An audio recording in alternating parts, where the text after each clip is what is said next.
వేల్పూర్ మండలంలోని పచ్చల నడుగుడ గ్రామంలో రోడ్డు భద్రత, సైబర్ నేరాలు, మూఢనమ్మకాలపై పోలీస్ కళా బృందం వారిచే అవగాహన కల్పించారు. మోర్తాండ్ మండల కేంద్రంలో రంజాన్ సందర్భంగా ముస్లింలు ప్రత్యేక ప్రార్థనలు చేశారు. అనంతరం ఒకరినొకరు ఈద్ ముబారక్ అంటూ శుభాకాంక్షలు తెలుసుకున్నారు.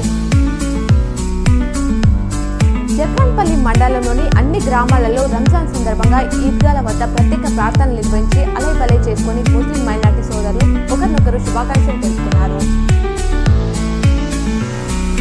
పర్లే తహసీల్దార్ మోదీ సింగ్ పై సస్పెన్షన్ ఏర్పడింది. అనుమతులు లేకుండా వాల్డా ఖాతా నుంచి డబ్బులు డ్రా చేయడంతో సస్పెండ్ చేస్తూ కలెక్టర్ రాజీవ్ గాంధీ హనుమత్ ఉత్తర్వులు జారీ చేశారు. ఎవరి అనుమతి లేకుండా తహసీల్దార్ మోదీ సింగ్ రూపాయలు 3.55 లక్షలు ఖాతా నుంచి తీశారు. దీంతో ఆ తహసీల్దార్ పై కలెక్టర్ సస్పెన్షన్ వేటు వేశారు. సీఎం రేవంత్ రెడ్డి రంజాన్ వేడుకలో పాల్గొన్నారు. హైదరాబాద్ లో కాంగ్రెస్ నేత షేబిరాల్ నివాసానికి వెళ్లిన ఆయన ఇల్లు ఆరంభించారు.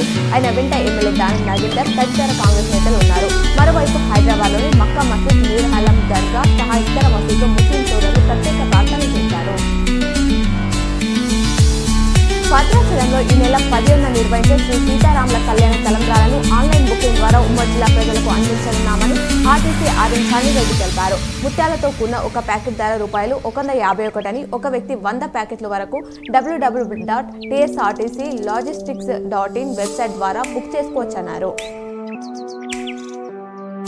మహాత్మా జ్యోతిరావు పులే 197వ జయంతి ఉత్సవాలు వివిధ ప్రజా సంఘాల ఆధ్వర్యంలో ఘనంగా నిర్వహించారు. గురువారం స్థానిక పూలే చౌరస్తాలను పూలే విగ్రహానికి పూలమాలలు వేసి నివాళులర్పించారు. ఈ సందర్భంగా ప్రజా సంఘాల నేతలు మాట్లాడుతూ పూలే ఆశయాలను కొనసాగిస్తామని పేర్కొన్నారు.